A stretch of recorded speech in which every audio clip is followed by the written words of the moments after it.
একটি কোর্টরুম যেখানে ন্যায় বিচারের প্রতিশ্রুতি দেওয়া হয়, কিন্তু সত্যিই কি সবাই ন্যায় পায়? একজন মা যার জীবনের সবচেয়ে মূল্যবান সম্পদ তার থেকে ছিনিয়ে নেওয়া হয়েছে, একটি অপরাধ যা সমাজের মুখে কালি ছড়িয়েছে, আর একজন তরুণ আইনজীবী যিনি তার প্রাক্তন গুরুর বিরুদ্ধে লড়াই করছেন, আর একজন গুরু যিনি আইনের মোড় ঘুরিয়ে দিতে পারেন নিজের ইচ্ছা মতো। কিন্তু যখন ন্যায়বিচার বিলম্বিত হয় তখন একজন মা নিজেই হয়ে ওঠেন বিচারক, জুরি এবং জল্লাদ।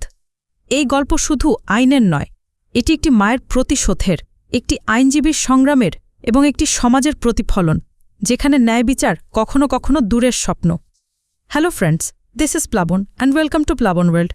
বলছে কন্নড় ভাষায় সদ্য মুক্তি পাওয়া courtroom drama thriller movie Yuddhakanda chapter 2 এর কথা। Karnataka fast track court. Jackie নামে একটি ছেলের শুনানি চলছে। জ্যাকির বিরুদ্ধে যে অভিযোগ তোলা হয়েছে তার এভিডেন্স হিসেবে জ্যাকির ফিঙ্গারপ্রিন্ট রিপোর্ট সাবমিট করা হয়েছে, কিন্তু এখনও পর্যন্ত ডিএনএ রিপোর্ট না আসায় কোর্ট এই কেসটিকে পোস্টপোন করে দেয়।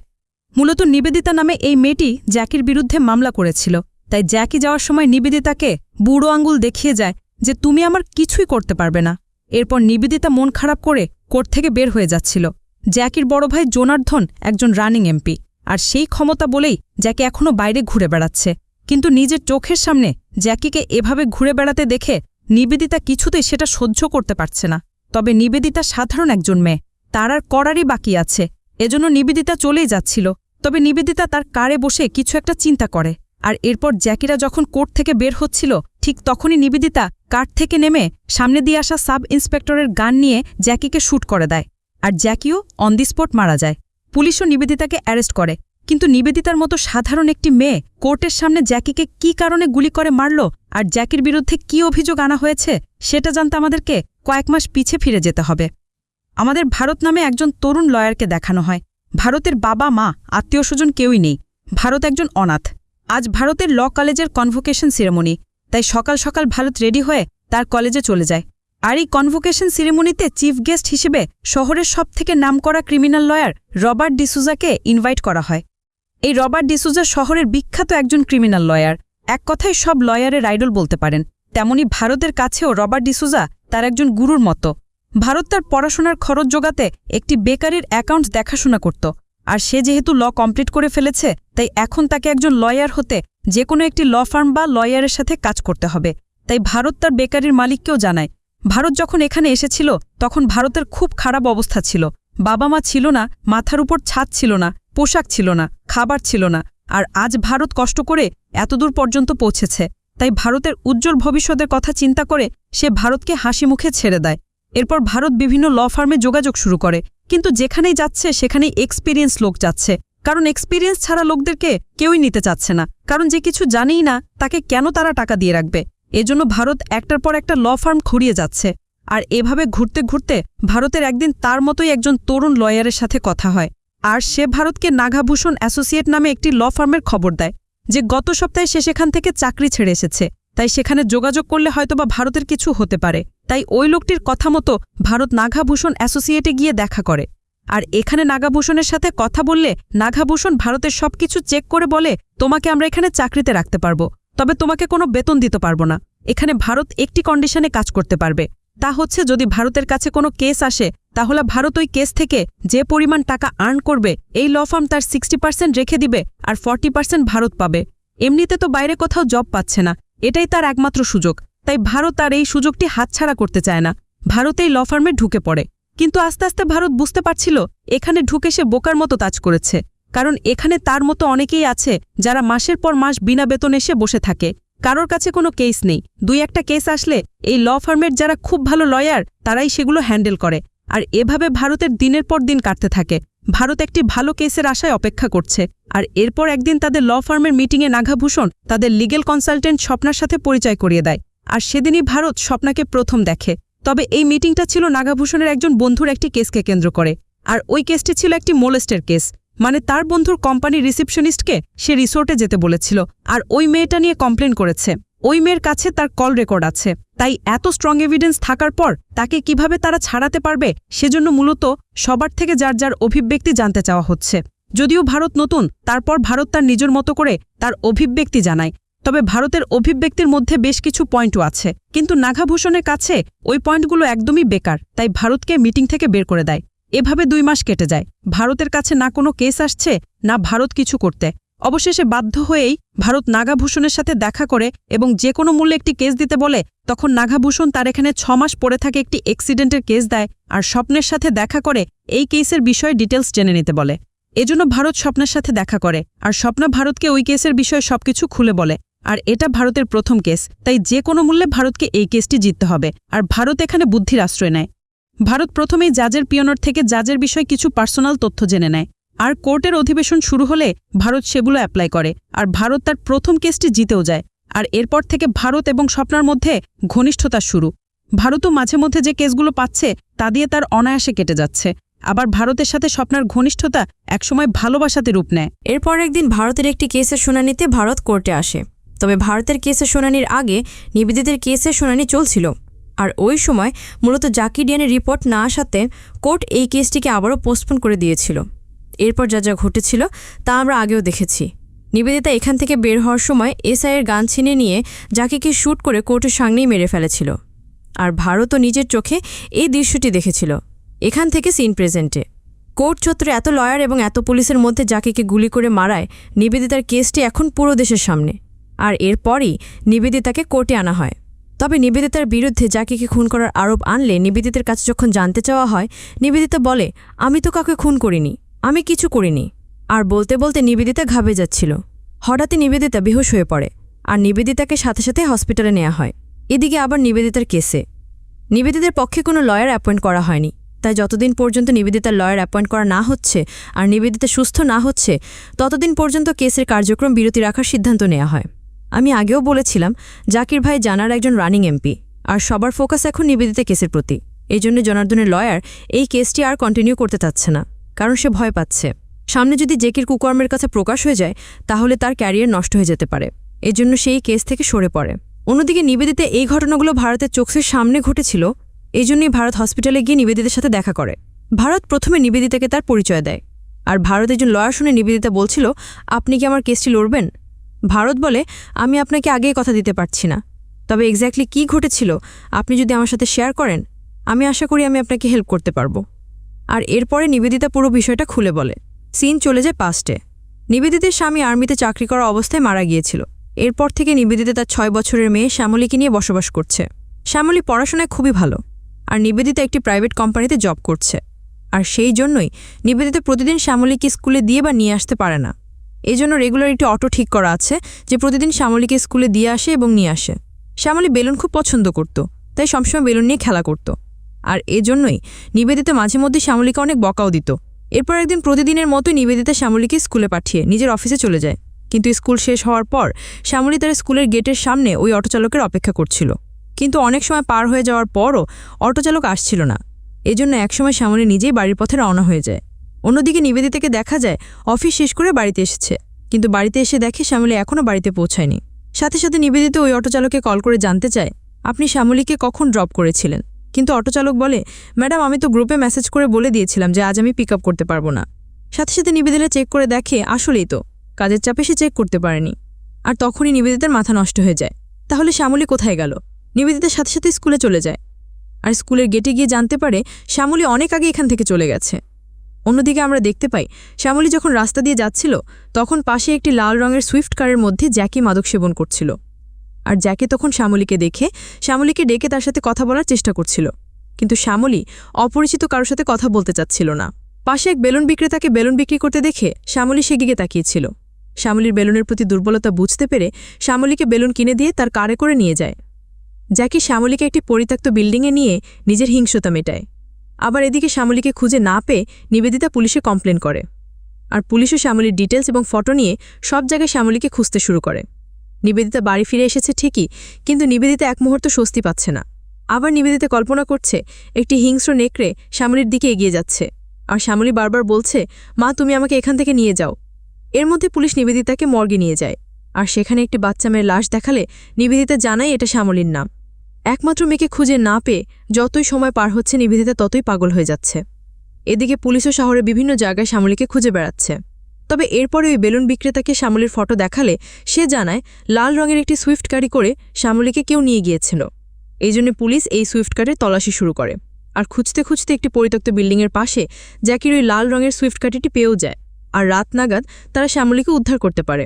তবে শ্যামলীর অবস্থা একদমই খারাপ। শ্যামলীর শরীরের মধ্যে শুধু প্রাণটা আছে। শ্যামলীকে সাথে সাথে হসপিটালে নিয়ে যাওয়া হয়। সিন প্রেজেন্টে নিবেদিতা ভারতকে জানায় ওই দিনের পর থেকে এখন পর্যন্ত শ্যামলী কুমাতে আছে। নিবেদিতার কথায় ওই ঘটনার 6 মাস পার হয়ে গেছে। কোর্ট বিচার কাজ শুরু না করে সেই বাহানা দিয়ে কেসটিকে পোস্টপোন করে যাচ্ছে। আর এক সময় তো যাকে বেলে মুক্তিও পায়। আর এরপর থেকে যখনই কেসে শুনানির জন্য নেওয়া হতো তখনই যাকে কেমনভাবে যেন নিবেদিতার দিকে তাকাতো। আর এসব দেখে নিবেদিতা একদমই সহ্য করতে পারত না। আর যে পশুটার জন্য তার মেয়েটা এখন হসপিটালে কোমাতে রয়েছে সেই পশুটা তার সামনে দিয়ে নির্দ্বিধায় ঘুরে বেড়াচ্ছে। এটা কোন মাইবা সহ্য করতে পারবে? তবে এসব বলতে বলতে নিবেদিতা বলছিল, এখন যদি আমার জেল হয় আমার মেয়েটার কি হবে? আর এটা নিয়ে নিবেদিতা এখন সবথেকে বেশি চিন্তিত, কারণ সে জেলে গেলে তার মেয়েটা অনাথ হয়ে যাবে। অবশ্য ভারত নিবেদিতাকে সান্ত্বনা দেয় যে আপনি চিন্তা করবেন না, আমি নিজেও একজন অনাথ। তাই ভারত নিবেদিতার পাশে দাঁড়ানোর সিদ্ধান্ত নেয়। এরপর ভারত শ্যামলীর হসপিটালে গিয়ে শ্যামলীকেও দেখে আসে। তবে ভারত নিবেদিতার কেসটি লড়তে চাইছে এটা জানার পর স্বপ্না বলছিল, নিবেদিতা বা শ্যামলীকে তুমি সাহায্য করতে চাও সেটা ঠিক আছে, কিন্তু নিবেদিতার এই কেসটি লড়তে হলে যেই পরিমাণ ট্যালেন্ট প্রয়োজন সেটা তোমার নেই, তোমার কোনো এক্সপিরিয়েন্সও নেই। এমনকি নিবেদিতার কেসের কথা শুনলে শহরের বড় বড় লয়াররাও এই কেসটি নিতে রাজি হচ্ছে না। আর কোর্ট চত্বরে এতগুলো মানুষের সামনে ঘটনাটি ঘটেছে, এখানে তো ডিফেন্ড করার মতো কোনো সুযোগই নেই। অন্যদিকে এমএলএ জানার রবার্ট ডিসুজার সাথে দেখা করে। আর সবকিছু জানার পর রবার্ট এই কেসের বিনিময়ে 3 কোটি টাকা দাবি করে। অবশ্য জানাদারের কথা, সামনের নির্বাচন যে কোনো মূল্যে ওই মেয়েকে দোষ সাব্যস্ত করতে হবে। এই জন্য জানাদান ডিসুজার প্রস্তাবে রাজি হয়ে যায়। আর এরপরেই মিডিয়াতে আসে এমএলএ জনার্দনের ভাইয়ের কেসটি শহরের সবথেকে বিখ্যাত ক্রিমিনাল লয়ার রবার্ট ডিসোজা লড়ছে। আর এটা জানার পর ভারত যে ল ফার্মে কাজ করে সেখানের মালিক স্পষ্ট বলে দেয়, যে ব্যক্তি তোমার সামনে ডিফেন্ড করতে আসছে তুমি তার সামনে 5 মিনিটও টিকতে পারবে না। আর এই কেসটি তুমি যদি হেরে যাও তোমার সাথে আমার ল ফার্মেরও মান সম্মান চলে যাবে। তাই তার কথা, তুমি কিছুতেই এই কেসটি লড়তে পারবে না। কিন্তু কে কি বলল ভারতে তাতে কিছুই আসে যায় না। ভারত যে কোনো মূল্যে নিবেদিতা শ্যামলীর পাশে দাঁড়াবে। তাই ভারত সবার কথা উপেক্ষা করে কারাগারে গিয়ে নিবেদিতার সাথে দেখা করে নিবেদিতার কেসটি নিয়ে নেয়। এরপর ভারত কেস সম্পর্কিত সব তথ্য জোগাড় করে কেস স্টাডি শুরু করে। আর এরপরই কেসের ট্রায়াল শুরু হয়। আর ভারত যেহেতু একাই এই কেসটি লড়ছে তাই ভারতকে সাপোর্ট দিতে স্বপ্ন এসেছে। এমনকি রবার্ট ডিসুজাকে দেখে ভারত একটু ভয়ও পাচ্ছিল।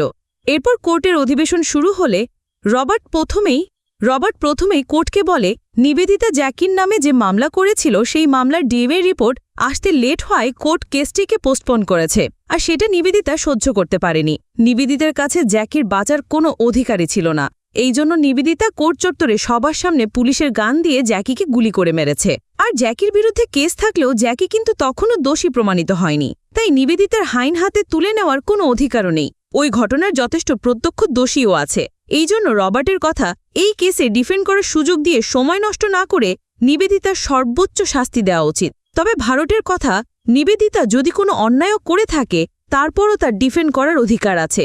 ভারত কোর্টকে নিবেদিতার মেয়ে শ্যামলীর ফটোটি দেখায় এবং বলে, নিবেদিতার এই মেয়েটি পড়াশোনায় খুব ভালো ছিল। আজ হয়তোবা স্কুলের 2nd স্ট্যান্ডার্ড বা 3rd স্ট্যান্ডার্ড প্রমোট হওয়ার কথা ছিল, কিন্তু সেটা না হয়ে আজ মেয়েটি হসপিটালে কোমায় রয়েছে। কারণ জ্যাকি নামে ওই পশুটি শ্যামলীকে কিডন্যাপ করে মলেস্ট করেছিল। আর তার জন্যই শ্যামলীর এই অবস্থা। এর কয়েকদিনের মধ্যেই পুলিশ জ্যাকিকে অ্যারেস্টও করে, এমনকি কোর্টেও আনা হয়েছিল। কিন্তু কোর্টে এই কেসটি 1 মাস, 2 মাস, 6 মাস পোস্টপোন হতে হতে 2 বছর গড়িয়ে গেছে। একদিকে নিবেদিতার মেয়েটা হসপিটালে জীবন মৃত্যুর সাথে পাঞ্জা লড়ছে, অন্যদিকে যেই ব্যক্তির জন্য তার মেয়ের এই অবস্থা সেই ব্যক্তির শাস্তি তো দূরের কথা, সে নির্দ্বিধায় সমাজের মধ্যে হাসি মুখে ঘুরে বেড়াচ্ছে। আর এই কারণে নিবেদিতা ডিপ ডিপ্রেশনে চলে গিয়েছিল। তাই নিবেদিতা আইন নিজের হাতে তুলে নেয়নি, আইন নিবেদিতাকে নিজের হাতে আইন তুলে নিতে বাধ্য করেছে। অবশ্য রবার্ট বারবারই বলছে শ্যামলীর কেস আর নিবেদিতার কেস সম্পূর্ণ আলাদা দুটি কেস, তাই দুটাকে একসাথে জড়ানোর কোনো মানেই হয় না। এরপর রবার্ট নিবেদিতাকে জিজ্ঞাসাবাদ শুরু করে। রবার্ট নিবেদিতাকে প্রথমে ওই শ্যামলীর কেসের কথা বলে, যে তারপর তো পুলিশ তাকে অ্যারেস্ট করেছিল, কোর্টেও এনেছে, সে যদি অন্যায় করে থাকে কোর্ট তো তার শাস্তি দিত। নিবেদিতা তখন বলে ওঠে, কবে দিত? আর নিবেদিতার এই কথা শুনে রবার্ট কোর্টকে বলে, তার মানে নিবেদিতার এই কথা স্পষ্টই প্রমাণ হয়ে যাচ্ছে নিবেদিতা জ্যাকির প্রতি একটা রাগ ছিল, আর সেই প্রতিশোধের জন্যই সে প্রি-প্ল্যান করে জ্যাকিকে খুন করেছে। অবশ্য ভারতের কথা, যদি এটা প্রি-প্ল্যান মার্ডারই হতো তাহলে নিবেদিতা বাড়ি থেকে ছুরি অথবা গান নিয়ে আসত, পুলিশের গান নিয়ে গুলি করত না। তবে রবার্টের এই কথার পর ভারত নিবেদিতাকে জিজ্ঞাসাবাদ করে কোর্টকে বলে যে নিবেদিতা ওই ঘটনার আগে জ্যাকিকে চিনতেও না, জ্যাকি সম্পর্কে কিছু জানতেও না, তাই এটা কোনো প্রি-প্ল্যান করা কোনো কিছুই না। নিবেদিতা কি করেছে শুধু সেটা না দেখে নিবেদিতা কেন এটা করল সেই দিকে ফোকাস করা উচিত। এরপর কোর্ট নতুন একটি ডেট দেয়, আর নিবেদিতার এই কেসটি নেয় ভারতও এখন সবার সামনে, ভারতও এখন পরিচিত মুখ হয়ে দাঁড়িয়েছে। মিডিয়া এখন ভারতের পিছে ছুটছে। অবশ্য ভারত এই বিষয়ে কোর্টের বাইরে কোনো কিছুই বলতে চাইছে না। এর মধ্যে ভারত নিবেদিতার সাথে দেখা করে নিবেদিতাকে কোর্টের সামনে ওই ইনসিডেন্টের ভিডিওটি দেখায় এবং জানতে চায়, তুমি ওই সময় গুলি করার পর এতগুলো পুলিশ তোমার কাছে ছুটে আসছিল, তুমি 1 ইঞ্চিও সরোনি, এমনকি ওই গানের সবগুলো গুলি শেষ হয়ে যাওয়ার পরও তুমি বারবার টিকা চাচ্ছিলে। নিবেদিতা বলে, ওই সময় আমার সাথে কি হয়েছিল আমার তো কিছুই মনে নেই, আমার শুধু মনে পড়ে আমি কার থেকে নেমেছিলাম আর এরপর আমি পুলিশ জিপে বসেছিলাম, এর মাঝে কি ঘটেছে আমি কিছুই মনে করতে পারছি না। আর নিবেদিতার মুখে এই কথা শোনার পর ভারত ডক্টর শাহানা নামে একজন সাইকিয়াট্রিস্টের সাথে দেখা করে এবং নিবেদিতার ওই ভিডিওটি দেখিয়ে নিবেদিতা যেমনটা বলেছে সেটা বলার পর ডক্টর জানায়, আমার মনে হচ্ছে নিবেদিতার সাথে সাইকোটিক ব্রেক হয়েছে। স্পষ্ট করে বোঝাতে গেলে আমাদের মাইন্ড যখন ডিপ্রেশনে থাকে তখন মাইন্ড সাডেনলি ব্রেক হয়, আর ওই ব্রেক 10 মিনিট হতে পারে, 1 মাস হতে পারে, বছরও হতে পারে বা বহু বছরও হতে পারে। আর এই সময়টার মাঝে যা কিছু ঘটে তা আমাদের কিছুই মনে থাকে না, যেমনটা অ্যাক্সিডেন্ট কেসগুলোর ক্ষেত্রে ঘটে, যে অ্যাক্সিডেন্টের পর তার স্মৃতিশক্তি হারিয়ে গেছে, কিন্তু তারপর আস্তে আস্তে বা পরবর্তীতে কিছুদিন পর তার আবার যখন স্মৃতিশক্তি ফিরে আসে, এর মাঝে যে সময়টা সে কাটিয়েছে তার সাথে কি হয়েছে সে কিছুই মনে করতে পারে না। এটাও তেমনি একটি। আর ডক্টর থেকেই সবকিছু জানার পর ভারত ডক্টরকে অনুরোধ করে, যদি আপনাকে কোর্টে ডাকা হয় কাইন্ডলি কোর্টে এসে আপনি কোর্টকে সেটা বুঝিয়ে দিবেন। শাহানা অবশ্য রাজি হয়ে যায়। তবে এরপরই ভারত যখন সেখান থেকে বের হয় তখনই আমরা রবার্ট ডিসোজার অ্যাসিস্ট্যান্টকে দেখতে পাই, সে সার্বক্ষণিক ভারতকে ফলো করে যাচ্ছে। আর এর পরবর্তী শুনানির দিনই ভারত ওই ইনসিডেন্টের ভিডিওটি দেখায়, আর এরপর কোর্টকে সাইকোটিক ব্রেকের বিষয়ে বলে যে ওই মুহূর্তেই নিবেদিতা কি করেছিল সেটা নিবেদিতা নিজেই জানে না, তাই নিবেদিতার এই কেসটি মার্ডার কেস নয়, এটা সেকশন 84 এর কেস। আর আইন বলে কোনো একটি ক্রাইম করার সময় যে ওই ক্রাইমটি করছে সেই সময় সে যদি মানসিক স্থিতিশীল না থাকে, মানে সে কি করছে সেটা বোঝার ক্ষমতা না থাকে, তাহলে সে যে অফেন্স করছে সেটাকে ক্রাইম হিসেবে গণ্য করা হবে না। অবশ্য রবার্টের কথা, নিবেদিতার মেয়ের সাথে ঘটনাটা ঘটেছে 2 বছর পার হয়ে গেছে। এই 2 বছর নিবেদিতা শান্তভাবে ছিল, তখন নিবেদিতা সবকিছুই মনে ছিল। আর নিবেদিতা যখন হঠাৎ ক্রাইম করল তখনই সে এগুলো কিছুই বুঝতে পারল না, তখনই মানসিক অস্থিতিশীল হয়ে গেল। অবশ্য এরপর ভারত নিবেদিতার মেয়ে শ্যামলীর ডক্টর ভিনাকে ডাকে, আর ভিনার কাছে শ্যামলীর কন্ডিশন জানতে চাইলে ভিনা যেটা জানায়, শ্যামলীর শরীরের মধ্যে আঘাতের চিহ্ন আছে, তাকে খুব জঘন্যভাবে মলেস্ট করা হয়েছে, এমনকি তার যৌনাঙ্গ কেটে দেওয়া হয়েছে। আর এটা শোনার পর নিবেদিতা চিৎকার করতে থাকে। নিবেদিতা বারবার বলছিল, জ্যাকিকে আমি যদি একবার পাই আমি ওকে মেরে ফেলব। এরপর নিবেদিতাকে শান্ত করা হয়, আর ভারত কোর্টকে বলে মেয়ের সাথে এমন জঘন্য কিছু হয়েছে সেটা জানার পর একজন মা কিভাবে রিল্যাক্স থাকতে পারে, একজন মা 2 বছর কেমন মানসিক অবস্থার ভিতর দিয়ে পার করেছে সেটা একমাত্র সেই বলতে পারবে। আর সাইকিয়াট্রিক ব্রেকের বিষয়ে ভালো করে জানাতে ডক্টর শাহানাকে ডাকে, আর শাহানাকে এই সাইকিয়াট্রিক ব্রেকের বিষয়ে জানালে শাহানা পুরো পোল্টি মেরে বসে। শাহানা বলে, নিবেদিতা সবকিছু অ্যানালাইজ করে যতটুকু বোঝা যাচ্ছে ওর সাইকিয়াট্রিক ব্রেক টাইপের কিছুই হয়নি, এটা খুবই রেয়ার কেস, খুবই কম ঘটে, এক্ষেত্রে ঘটেনি। তবে শাহানা বলছিল আর বারবার রবার্টের অ্যাসিস্ট্যান্টের দিকে তাকাচ্ছিল, আর এতে করে ভারত স্পষ্টই বুঝতে পারে শাহানাকে হয়তোবা থ্রেট করা হয়েছে। এজন্য ভারত কোর্টকে বলে যে শাহানাকে হোস্টাইল করা হয়েছে, কারণ সে ক্লিনিকে আমাকে অন্য কথা বলেছিল, আর এখানে তার জবানবন্দি চেঞ্জ করে নিয়েছে। অবশ্য রবার্টের কথা তার প্রমাণ কি? ভারত বলে প্রমাণ আছে, তার ক্লিনিকে সে যখন আমার সাথে কথা বলেছিল তখন তার কথাগুলো আমি আমার ফোনে রেকর্ড করে রেখেছি, আর ওই রেকর্ডটি কোর্টে যেন গ্রহণ করা হয় সেজন্য ভারত আগে থেকেই ফরেন্সিক থেকে অথরাইজেশন নিয়ে এসেছে। আর ভারতের ফোন থেকে ওই অডিওটি শোনার পর কোর্টও বুঝতে পারে শাহানা তার জবানবন্দি পরিবর্তন করেছে, তাই শাহানার এখন যে জবানবন্দি দিয়েছে সেটা গ্রহণযোগ্য নয়। আর জাজ এই সিদ্ধান্ত দেয় রবার্ট জাজের উপর উত্তেজিত হয়ে যাচ্ছিল, কারণ সে এটা কিছুতেই মেনে নিতে পারছে না। অবশ্য জাজ রবার্টকে শান্ত করে এই কেসের হিয়ারিংয়ের জন্য নতুন একটি ডেট দেয়। তবে রবার্ট যাওয়ার সময় ভারতকে স্পষ্ট করে থ্রেট দিয়ে যায়, এই কেস তুমি কিছুতেই জিততে পারবে না, যে কোনো মূল্যে আমি এই কেসটি জিতব। এরপর সবাই যখন সেখান থেকে চলে যাচ্ছিল এক ব্যক্তি স্বপ্নার সাথে কথা বলার চেষ্টা করছিল, কিন্তু স্বপ্না তাকে অ্যাভয়েড করে চলে যায়। আর এরপর হসপিটাল থেকে কল করে জানানো হয় নিবেদিতা যেহেতু জেলে তাই শ্যামলের হসপিটাল বিল পরিশোধ করতে পারেনি। হসপিটালে অনেক বিল জমে গেছে। স্বপ্নার কাছে কিছু সেভিংস ছিল, আর ভারত তার বাইকটি বিক্রি করে ওই টাকা দিয়ে শ্যামলের হসপিটালে বিল দিয়ে দেয়। আর পরবর্তী হিয়ারিংয়ের দিন রবার্ট কোর্টের সামনে যে বিষয়টি নিয়ে আসে সেটা কেউ চিন্তা করতে পারেনি। রবার্ট প্রথমেই জ্যাকের পোস্টমর্টমকারী ডক্টরকে ডাকে এবং তার স্টেটমেন্ট অনুযায়ী জ্যাকির বুকের 2 পাশে 8টি গুলি শুট করা হয়েছে। আর এ কারণেই মূলত জ্যাকি অন দ্য স্পট মারা গেছে। যে ব্যক্তি কখনো গান ধরেইনি তার পক্ষে এত নিখুঁতভাবে শুট করা কিভাবে সম্ভব? রবার্ট কোর্টকে জানায় নিবেদিতা একজন শার্প শুটার। নিবেদিতা স্টেট লেভেলের এমনকি ন্যাশনাল লেভেলেও খেলেছে, তার অনেক সার্টিফিকেট এবং মেডেলও আছে। তাই রবার্টের কথা নিবেদিতার কোনো সাইকোয়েট্রিক ব্রেক হয়নি। নিবেদিতা শান্ত মস্তিষ্কে নিখুঁতভাবে শুট করেই জ্যাকি খুন করেছে। তবে নিবেদিতা যে একজন শার্প শুটার ছিল এ ব্যাপারে ভারত কিছুই জানত না। এজন্য ভারত একদমই হতবম্ব হয়ে গেছে। তাই ভারত কোর্টের কাছে আরও কিছু সময় চেয়ে নেয়। আর এরপর ভারত নতুন করে চিন্তা করতে শুরু করে যে কেসটিকে সে কোন দিকে নিয়ে যাবে। তবে এর মধ্যে একদিন শ্যামলীকে দেখতে গিয়ে ভারত লক্ষ্য করে শ্যামলী 2 ঘরের নামতা পড়ছে। মানে শ্যামলী তমাতে থাকা অবস্থায় শ্যামলীর সাবকনশিয়াস মাইন্ড একদমই কাজ করছে এবং 2 ঘরের নামতা একদম সঠিকভাবে সে বলছে। আর পরবর্তী শুনানির দিনই ভারত কোর্টকে শ্যামলীর এই নামতার বিষয়টিও বলে যে শ্যামলী কমাতে থাকলেও তার সাবকনশিয়াস মাইন্ড একদমই রাইট গণনা করছে। আর এখানেই নিবেদিতা যে ছোটবেলায় তার বাবার হাত ধরে শুটিং শিখেছিল, সারা জীবন শুটিং করে এসেছে, তার ক্ষেত্রেও এমনটাই হয়েছিল। নিবেদিতা যখন সাইকিয়াট্রিক ব্রেকটি হয়েছিল তখন নিবেদিতার সাবকনশিয়াস মাইন্ড থেকেই নিবেদিতা নিখুঁতভাবে শুট করেই জ্যাকির খুন করেছে। আর এটা হওয়ার পসিবিলিটি আছে।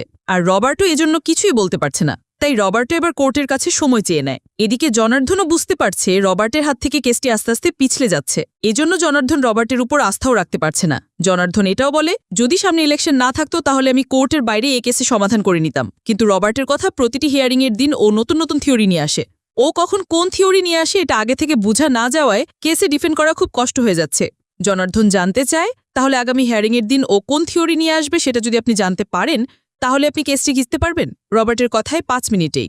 এজন্য জনার্দন তার লোকেদের নির্দেশ দেয় ভারতের বাড়ি থেকে বা ভারতের অফিস থেকে যত ডকুমেন্টস আছে সবকিছু নিয়ে আসো। অন্যদিকে ভারত এখন চিন্তা করছে তারা আগামী হিয়ারিংয়ের দিন আসলে কি নিয়ে কথা বলবে, কারণ এখানে তো আর ইমোশন কাজ করে না, তাদেরকে সলিড কোনো এভিডেন্স দেখাতে হবে। আর নিবেদিতা যে ওই দিন শর্ট কেন শুট করেনি সেটা প্রমাণ করার একটাই রাস্তা আছে, সেটা হচ্ছে নার্কোটেস্ট। কিন্তু এই নার্কোটেস্টের কথা বললে রবার্ট কিছুতেই সেটা রাজি হবে না। এই জন্য তাদের এখন বিকল্প রাস্তা দেখতে হবে। ভারতটাই কথা বলছিল আর এখানে যে পয়েন্টগুলো আসছিল ভারত তার নোটবুকে সব লিখে রাখছিল, কারণ এটা ভারতের অভ্যেস। সব পয়েন্টগুলো সে নোটবুকে লিখে রাখে যাতে কোনো কিছু মিস হয়ে না যায়। এদিকে আবার জনার্দনের লোকজন ভারতের বাড়ি থেকে ভারতের সব ডকুমেন্টসগুলো তল্লাশি করছে। ঠিক তখনই ভারত এসে পড়ে আর এসেই দেখে তার ঘরের মধ্যে লোকজন। ভারত বুঝতে পারে ওরা ডকুমেন্টস নিতে এসেছে, তাই ভারত তার ডায়েরি বাইরে রেখে ভিতরে গিয়ে তাদেরকে বের করার চেষ্টা করে। তবে তারা ভারতকে মারধর করে ওইসব ডকুমেন্টস নিয়ে চলে যাচ্ছিল। এদিকে ভারত ডায়েরি বাইরে রেখে এসেছে, তাই ভারত কিছু একটা চিন্তা করে ওই ডায়েরি নিয়ে তাদের পিছু করে ওই ডায়েরিটিও তাদের ট্রাকে ফেলে আসে। আর এরপর তারা ওই ডকুমেন্টসগুলো নিয়ে স্টাডি শুরু করে। আর খুঁজতে খুঁজতে তারা ভারতের ডায়েরির মধ্যে নার্কোটেস্টের বিষয়ে জানতে পারে। এর দ্বারা প্রমাণ হয়ে যাচ্ছে ভারত পরবর্তী দিন নার্কোটেস্টের বিষয়ে কথা বলবে। আর ডায়েরির মধ্যে মূলত ভারত লিখে রেখেছে যে কোনোভাবেই নার্কোটেস্ট করা যাবে না। আর পরবর্তী শুনানির দিন রবার্ট প্রথমেই সেই সব কিছু প্রমাণ করার জন্য নার্কোটেস্টের বিষয়ে কথা বলে, কারণ রবার্ট তো ভাবছে ভারত কিছুতেই নার্কোটেস্ট করাতে চাইবে না। আর নার্কোটেস্ট করলে নিবেদিতার ভিতরে সত্যিটা বের হয়ে আসবে। কিন্তু এটা যে ভারতের একটা চাল ছিল সেটা রবার্ট বিন্দু মাত্র আন্দাজ করতে পারেনি, কারণ ভারত ভালো করেই জানত সেই যদি নার্কোটেস্টের কথা বলে রবার্ট তাতে কিছুতেই সম্মতি দেবে না। এজন্য ভারত খুব চতুরতার সাথে রবার্টকে নার্কোটেস্টের অ্যাপ্রুভালটি নিয়ে নিল। এরপর নিবেদিতা নার্কোটেস্ট করলে সেখানেও নিবেদিতা বলে তার সাথে কি ঘটেছিল বা নিবেদিতা কি করেছে নিবেদিতা কিছুই জানে না। অন্যদিকে কোর্টে সেই লোকটা স্বপ্নার বাড়িতে গিয়ে স্বপ্নার সাথে দেখা করে। আর এখানে আমরা জানতে পারি এই লোকটি মূলত ফরেন্সিক ল্যাবের কাজ করে। আর সে স্বপ্নাকে জানায় জন্তুন তাকে টাকা দিয়ে জ্যাকের ডিএনএ রিপোর্টটি চেঞ্জ করতে বলেছিল, কিন্তু সে পরিবর্তন করেন। তাই সে ওই ল্যাব রিপোর্টটি স্বপ্নার হাতে তুলে দেয়। কিন্তু স্বপ্না শুধু জানতে চায় আপনি এটা আমাকে কেন দিচ্ছেন। লোকটি শুধু একটি উত্তর দেয়, আমার একটি মেয়ে আছে। আর এরপরে এই রিপোর্টের বিষয়টি প্রকাশ্যে আসে। তার মানে জ্যাকি জীবিত থাকতো তাহলে দোষী প্রমাণিত হতো। সিন চালার পরবর্তী শুনানির দিন নিবেদিতা নার্কোটেস্ট প্রমাণ করছে নিবেদিতা ওই সময়ে সজ্ঞানী কিছুই করেনি। যদিও নার্কোটেস্ট করা হয়েছে তারপরও রবার্ট শেষবারের মতো নিবেদিতাকে জিজ্ঞাসাবাদ করতে চায়। আর কোর্টের অনুমতি নিয়ে রবার্ট নিবেদিতার কাছে জানতে চায় যে লোকটা তোমার মেয়ের সাথে এত কিছু করলো, তোমার মেয়ের এই অবস্থা করলো, ওই লোকটাকে যদি তুমি সামনে পেতে তাহলে তুমি কি করতে। রবার্ট মূলত নিবেদিতাকে উত্তেজিত করতে এই কথাগুলোই বলছিল। আর বারবার বলাই নিবেদিতা একসময় উত্তেজিত হয়ে বলেই বসে, একবার কেন 112 বার যদি ও আমার সামনে আসে আমি ওকে গুলি করে মারব। আর এটা শোনার পর কোর্ট ক্লোজিং স্টেটমেন্টের জন্য পরবর্তী ডেট দেয়। এরপর এই কেস নিয়ে সোশ্যাল মিডিয়াতে তাণ্ডব শুরু হয়। কোর্টের ট্রায়াল এখন ট্রায়াল বাই মিডিয়া হয়ে গেছে। সিন চলে যায় পরবর্তী শুনানির দিন। কোর্টের সামনে মানুষেরা প্রোটেস্ট করছে। শ্যামলীর সাথে যা কিছু হয়েছে তার ন্যায় বিচার চায়, আর নিবেদিতার মুক্তি চায়। এরপর কোর্টের অধিবেশন শুরু হয়। রবার্ট প্রথমেই বলে নিবেদিতা যেভাবে এসআই থেকে গান নিয়ে এম করে শ্যুট করেছে, এই যে পুরো প্রক্রিয়াটা নিবেদিতা যে মেন্টালি আনস্টেবল সেখানে সন্দেহ তৈরি করছে। আর জ্যাকি শ্যামলীর সাথে যা করেছে সেই বিষয়ে রবার্ট বলে নিবেদিতার জায়গায় যদি আমিও থাকতাম তাহলে আমিও জ্যাকিকে মারতেই চাইতাম, তবে সেটা শুধুমাত্র ইমোশনের জায়গা থেকে। কিন্তু বিচার ব্যবস্থা ইমোশন নিয়ে কাজ করে না। নিবেদিতার আইন নিজের হাতে তুলে নেওয়ার কোনো অধিকার নেই, কারণ আমরা যদি আমাদের সমস্যার সমাধান করতে আইন নিজের হাতে তুলে নিই তাহলে সমাজ ব্যবস্থায় প্রভাব পড়বে। আজ নিবেদিতাকে দেখে কাল অন্য কেউ ক্রাইম করার পর বলবে সে মানসিক স্থিতিশীল ছিল না, আর এর দ্বারা বিচার ব্যবস্থার ওপর প্রভাব পড়বে। তাই সেটা কিছুতেই হতে দেওয়া যাবে না। তাই রবার্ট খুনের দায় নিবেদিতা সর্বোচ্চ শাস্তি দাবি করে। এরপর ভারতের স্টেটমেন্টে প্রথমেই ভারত কোর্টের কাছে একটি ভিডিও কল করার অনুরোধ করে, আর কোর্টের পারমিশন নিয়ে ভারত হসপিটালে কল করে। আর এখানেই দেখা যায় শ্যামলীর জ্ঞান ফিরেছে। শ্যামলী এখন সুস্থ, আর ভিডিও কলে মেয়েকে সুস্থ দেখে নিবেদিতাও এখন আনন্দে আত্মহারা। অন্য পাশ থেকে মেয়েটা বারবার বলছে, মা তুমি কোথায়, তুমি তাড়াতাড়ি এসো। সাথে এটাও বলে আমি আর কখনো তোমার কাছে বেলুন চাইব না। শ্যামলীর কথায় নিবেদিতা বলে, তুমি চিন্তা করো না মা, আমি যত দ্রুত সম্ভব আমি এসে পড়ব। এরপর ভারত কোর্টকে বলে এই বাচ্চা মেয়েটা বেলুন খুব পছন্দ করত, আর সেই বেলুনের জন্যই তার আজ এই অবস্থা। এই মেয়েটা 2 বছর জীবন মৃত্যুর সাথে লড়াই করেছে। সে একটা যোদ্ধার মতো লড়াই করে জিতেছে। সে আজ সুস্থ, আর তার এখন তার মায়ের প্রয়োজন। আর এদিকে তার মায়ের বিরুদ্ধে যে খুনের অভিযোগ আনা হয়েছে সব ফ্যাক্ট বলছে সে ওই সময় সজ্ঞারে কিছুই করেনি, আর আইনও বলছে এটাকে অপরাধ হিসেবে গণ্য করা হয় না। ভারত রেফারেন্স হিসেবে এই ধরনের আরও কয়েকটি কেসের তথ্য দেখায় যে এমন ঘটনা আগেও ঘটেছে। ভারত কোর্টকে এটাও বলে নিবেদিতার কেসটি যদি বারবার পোস্টপোন করা না হতো, জ্যাকির যদি বেল না হতো, তাহলে নিবেদিতার দ্বারা জ্যাকির খুন হতো না, আর জ্যাকির খুন না হলে নিবেদিতাও আজ খুনই হতো না। তাই এই সব কিছুর পিছে আমাদের বিচার ব্যবস্থা দায়ী। আর ভারত শুধু এই জন্য বিচার ব্যবস্থাকে না, এই সমাজকেও দায়ী করে। আর সকল স্টেটমেন্ট শোনার পর কোর্ট সকল সাক্ষ্য প্রমাণের ওপর ভিত্তি করে এবং ফ্যাক্টগুলো গ্রহণ করে সবার উদ্দেশ্যে বলে সকল সাক্ষ্য প্রমাণ এবং ফ্যাক্ট অনুযায়ী নিবেদিতা যে কাজটি করেছে সেটা নিবেদিতা আনকনশিয়াস মাইন্ডে করেছে, নিবেদিতা সজ্ঞানে করেনি। তাই কোর্ট নিবেদিতার বিরুদ্ধে আনা সকল অভিযোগ থেকে নিবেদিতাকে মুক্তি দেয়। আর এভাবে শুধু ভারতই তার কেস জিতল না, একজন মা তার ন্যায় লড়াই জিতল। এর মধ্য দিয়ে মুভিটা শেষ হয়। আর এই মুভিটি দেখে আমরা এই শিক্ষা পাই, ন্যায় বিচার আমাদের অধিকার, যার জন্য আমাদের লড়াই করতে হয়। আর একজন মায়ের সংগ্রাম আমাদের এটাই মনে করিয়ে দিল যে অন্যায়ের বিরুদ্ধে নীরব থাকা আরেকটি অপরাধ। আসুন আমরা সবাই মিলে সত্যের পথে কথা বলি, দুর্বলদের পাশে দাঁড়াই এবং এমন একটি সমাজ করি যেখানে প্রত্যেকে ন্যায় বিচার পায়। তো মুভিটি আপনার কেমন লাগলো অবশ্যই কমেন্টে জানাবেন। আর ভিডিওটি ভালো লাগলে ভিডিওতে লাইক দিয়ে চ্যানেলটিকে সাবস্ক্রাইব করতে একদম ভুলবেন না। দেখা হবে অন্য কোনো মুভি বা সিরিজের এক্সপ্লোরেশন ভিডিওতে। ততক্ষণ সবাই ভালো থাকবেন, সুস্থ থাকবেন। আল্লাহ হাফেজ।